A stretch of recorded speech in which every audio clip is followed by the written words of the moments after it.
Good afternoon, ladies and gentlemen, and welcome to this ESC TV stage here in Barcelona 2022 ESC meeting. My name is Marco Roffi from Geneva, Switzerland, and it's my distinct privilege to introduce the gold medalist of ESC Congress 2022, Dr. Marie-Claude Morice from Massy, France. Welcome, Marie-Claude, on the program. Thank you. Thank you. First of all, I would like to tell you that I'm personally moved by this privilege to be able to introduce you, because you've been really an example over the years for the entire interventional cardiology community. So I would like to take the opportunity to ask you some questions. First of all, interventional cardiology, you have to say, remains, if I may say, a male-dominant environment, especially, I can imagine, when you started. The fact of being a female interventional cardiologist, was this a disadvantage, an advantage, or didn't matter? I would say a little bit of the three, but luckily all men are not machos, huh? And I was happy enough to work with Jean-Marco, welcoming me as a woman. For him it was absolutely not an issue, nothing visible. And after, my partners or at CCN or in Massy, they were woman-friendly for sure. When I left the hospital, now there are two more female interventional cardiology. So I said, okay, I did not leave a bad memory. So, nevertheless, over the years, we'll still see that the proportion of female interventional cardiologists is still very limited. Is this because it is particularly difficult for a female interventional cardiologist to combine private and work life? Yes, for sure, and it's a very demanding specialty. You have on call, you have you're working with X-ray, but this is changing also, because I see now both male and female going to interventional cardiology. They want all to keep a private life. It's not anymore the woman taking care of the house, the children. This is finished. The young doctor have to do that. So we are a little bit leveling. But yeah, it was complicated. But it's in many work we see women trying to combine to succeed in everything, family life, work. Okay, it works, yes or not. But yeah, I really enjoy. And actually, you've been very much involved actually in this promoting female cardiologists, and you are the founder, together with Roxana Meran, of Women as One. Women as One. Initiative, and please, I would like you to develop for people that may not know it, what it's all about. As you said, it's not always easy to be a woman doctor. There are several obstacles, sometimes lack of self-confidence. So we are trying to support women. Let's say Women as One is a kind of fast track for women to achieve faster than what it took years to do. And to be very practical, what type is this financial support? Is this counseling, mentoring? What is it all about? All that. All of that. There is the talent directory, where we have near 2,000 women doctors registered. So that can be helpful. For example, in a trial, you look for investigator, you want to balance a little bit your CEC, your group, because let's say women represent 50% of the population, though we are better when we work together, men and women. So, the talent directories can help societies, companies to recruit talented women. We are giving prizes to research dedicated to women to help them to go in research, because research is a little bit above the rest, because you have already a difficult work, and if you want to do research, you take it on your free time. And I assume it's not limited to interventional cardiology? No. Or to cardiology, or even outside cardiology? We will go outside of cardiology, but at the moment I may take the opportunity to invite all the young female cardiologists present at the ESC meeting, to get in touch with this association. Woman as One can really make the difference. So, this is what we are trying to do, at least. Yeah. So you have plenty of achievements. So is there one that you would say you are particularly proud of, that you want to share with us? Honestly, there was several. What I liked is making groups work. So beginning of drug-eluting stent, the Ravel trial, I think it was something important, but even before P2L12 instead of oral anticoagulants after stenting. And all the work on TAVI and this but I enjoy all the time. I was very lucky. And I have a question more, but in the meantime, please, the audience can come up to the microphone. So you've been recognized also for a very skilled operator, and who have performed, hundreds of live cases. So tell me your special, let's say, emotional status during these live cases. Is something different, or you achieved a status where actually didn't really matter because you were mastering the technique at that point that didn't really matter? I think that, let's say, the live cases, I think it's very important, because for people that looks to you, they see that you can go into difficulties, that it occurs to everybody, even highly experienced, so that there is always, but you know that after the plan A, there is a plan B, and sometimes C1 also.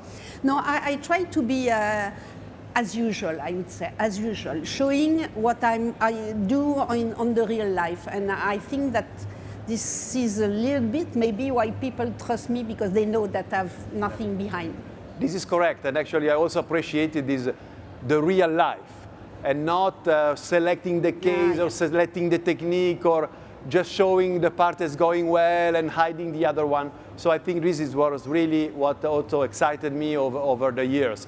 So I was asking you, are there any questions? Otherwise, I take advantage of it. And I mean, I was asking you before, what are you proud of? And now I would like you, is there any regrets?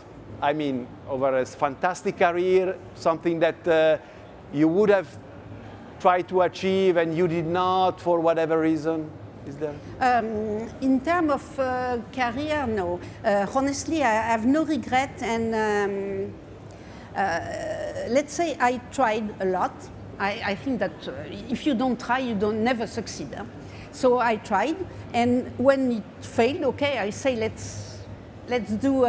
When I had really an issue and I felt that I was looking for something and it was not fair that I didn't get it, I am like children. I don't accept that when it's really unfair. So I quit and do something else. Okay, and I think so. You also send a strong message that this should not be the way that things are going. So I think it's very important.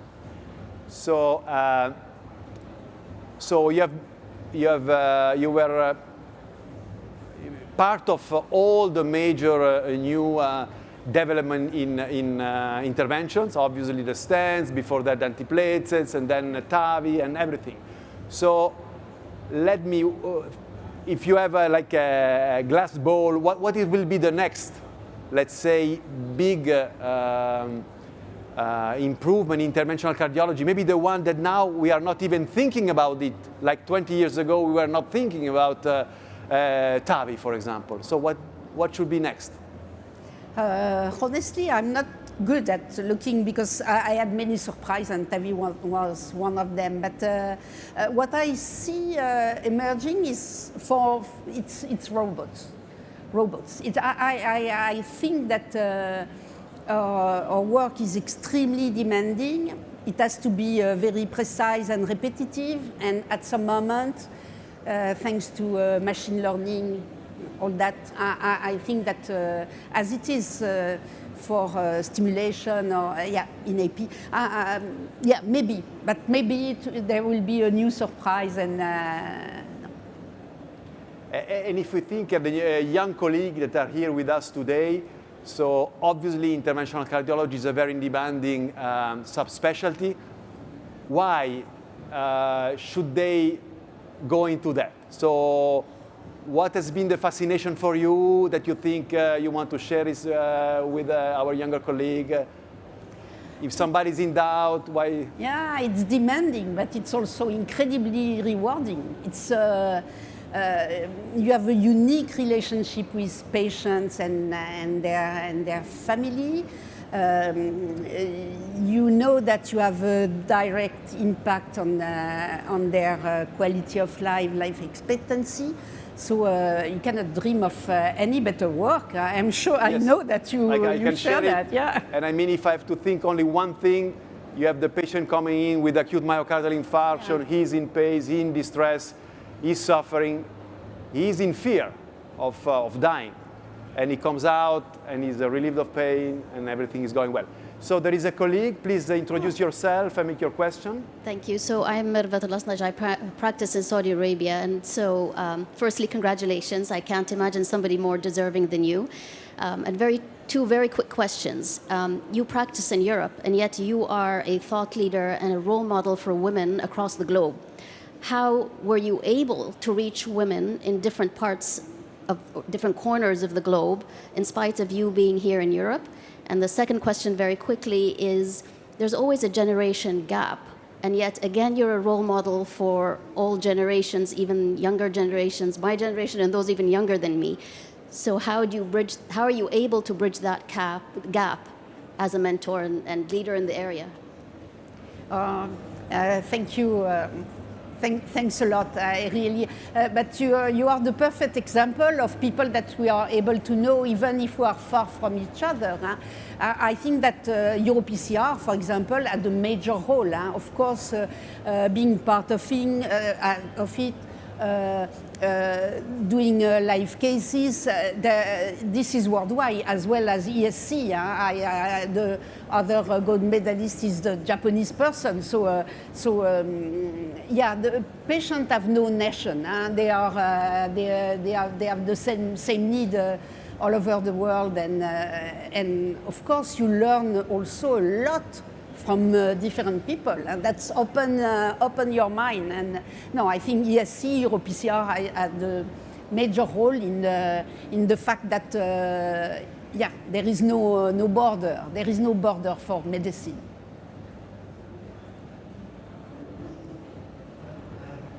My name is Tora Leong. I'm a cardiologist from Dublin. I am originally from Brunei, and I was a fellow with Marie-Claude and Massey in 2010 to 2012.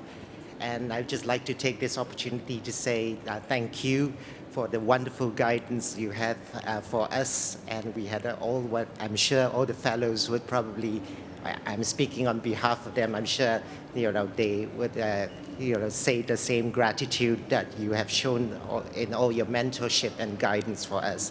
And I'm delighted that you have the recognition from the ESC, and congratulations. Thanks a lot. And I have a wonderful memory of your presence and you as a fellow. This is what I'm not treating patients anymore. I'm doing clinical research only. And honestly, this is what I miss the most, the unique relationship with fellow. Because I see, I was lucky to have many. I see their success all over the world, Japan, India, Italy, and to see your success, the achievement of your career, I'm extremely proud, because I say that maybe I have a little role on that. But yeah, thanks a lot.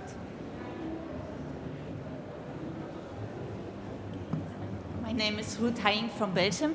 Congratulations with your achievements. My question is that we have right now already a few regulations which increase the number of women in leading positions. But what is your idea on how we can change also the culture and be more open-minded and to have more diversity in especially leadership? Because what I experience is that you increase the number of women, but they are still expected to take the same style of leadership and atmosphere as it has been. No, thank you. That's a very good point. Honestly, it's progressing, but far too slow, and this is why we created Women as One. To have a community of women that we try to promote in clinical research as leadership. Agree, there are many women doctors, and as soon as you grow, there are less and less. So this needs to be changed. There is a need of an acceleration of this process, and this is what we try to do. Be a fast track at Women as One for women. Perfect. So maybe I would like to ask you a question. Obviously, when people get into intervention, they are usually very much interested in techniques and skill and things like that. And obviously, programs like EuroPCR are extremely helpful. So why should an interventional cardiology come to ESC? Is there, in your opinion, still a role for a large meeting like this, now that we have a subspecialty meeting? How do you see the two types of meeting? No, for me, they are extremely complementary. I never missed an ESC, never, neither EuroPCR, to be honest.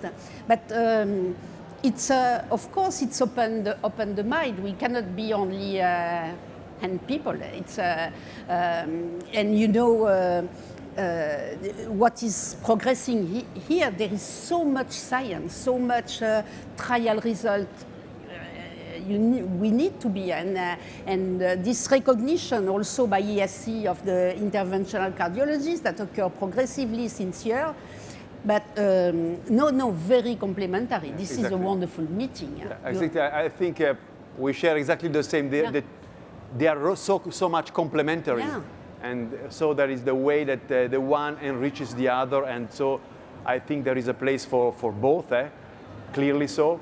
So if there are no more questions, I think that I enjoyed so much the discussion with you. On behalf of the ESC meeting and leadership, I would like to thank you once again for all that you have done for ESC and for your career, and congratulating you again for receiving the ESC Gold Medalist 2022. No, I am extremely grateful to ESC because it's a real immense honor. Thank you, Marie-Claude. Thank you.